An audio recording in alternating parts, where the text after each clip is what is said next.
अखेर ते एकत्र आले, पण ही जादू केली कुणी?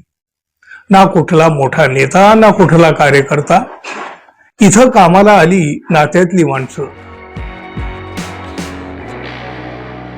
मित्रहो, अखेर उद्धव ठाकरे यांची शिवसेना आणि राज ठाकरे यांची मनसे यांच्यातल्या युतीची अधिकृत घोषणा झाली. तब्बल 20 वर्षानंतर दोन भाऊ एकत्र आले. मराठी माणसांनी जल्लोष केला. भाजपाचा मात्र तिळपापड झाला. दोन भाऊ एकत्र आल्यानं आम्हाला काही फरक पडत नाही असं म्हणणाऱ्या भाजपनं आता आदळआपट सुरू केली, थैथयाट सुरू केलाय. उद्धव ठाकरे आणि राज ठाकरे तब्बल 20 वर्षापूर्वी या दोघांचे रस्ते वेगळे झालेले होते. यामुळं दोघांच्या पक्षाचं आणि त्यापेक्षा सुद्धा अधिक नुकसान मराठी माणसाचं झालं. ठाकरे बंधूंनी एकत्र राहावं अशी मराठी माणसाची अपेक्षा होती, पण ते घडत नव्हतं. माजी मुख्यमंत्री मनोहरपंत जोशी यांनी सुद्धा यासाठी मोठे प्रयत्न केलेले होते, मात्र यश कोणालाही येताना दिसत नव्हतं. एका बाजूने टाळीसाठी हात पुढे झाला तरी दुसऱ्या बाजूला प्रतिसाद मिळत नव्हता. दोन्ही भाऊ एकमेकाशी भांडत होते आणि इकडं महाराष्ट्र देशी याचा आनंद घेत होते. ठाकरे बंधूंनी एकत्र यावं म्हणून दोन्ही बाजूचे कार्यकर्ते उतावीळ झालेले होते, पण उद्धव ठाकरे आणि राज ठाकरे हे दोन्ही भाऊ एकत्र येताना दिसत नव्हते.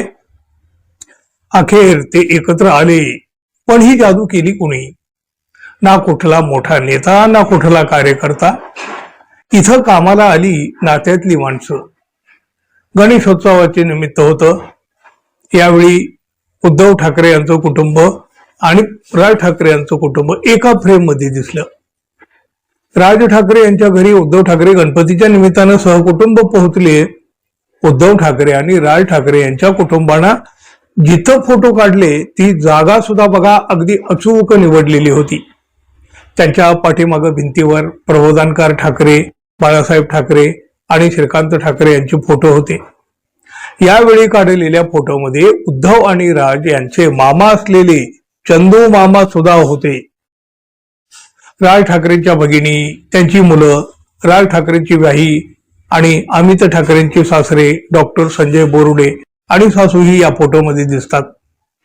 या फोटोमध्ये दिसणारे चंदू मामा हेच राज ठाकरे आणि उद्धव ठाकरे यांच्या युतीचे खरे शिल्पकार. राज आणि उद्धव ठाकरे यांचे मामा चंद्रकांत वैद्य. दोन्ही भावांनी एकत्र यावं म्हणून हे चंदू मामा अखंड प्रयत्नशील होते. चंदू मामा यांनी सांगितलं होतं राज आणि उद्धव एकत्र यावेत म्हणून गेल्या अनेक वर्षापासून प्रयत्न करतोय. दोन्ही भावाकडून सकारात्मक प्रतिसाद मिळतोय, त्यामुळं लवकरच दोन्ही भावांची युती होईल असे संकेत त्यावेळी चंदू मामांनी दिले होते. याच चंदू मामांनी दोन्ही भावांना एकत्र आणलं आहे. दोन्ही भाऊ एकत्र आल्यामुळे हे चंदू मामा खूप आनंदी झाले. त्यांच्या डोळ्यामध्ये आनंदाचे अश्रू तरळले. शिवाय पक्षाची ताकद वाढवून मराठी माणसाला याचा फायदा होईल असं सुद्धा चंदू मामांनी सांगितलं. बडे बडे नेते प्रयत्न करून थकले, कार्यकर्त्या विनंत्या करून दमले. कोणालाही जे जमलं नाही ते या चंदू मामांनी करून दाखवलं. ठाकरे बंधू एकत्र आले. मराठी माणूस सुखावला. धन्यवाद. पुन्हा भेटू. नमस्कार.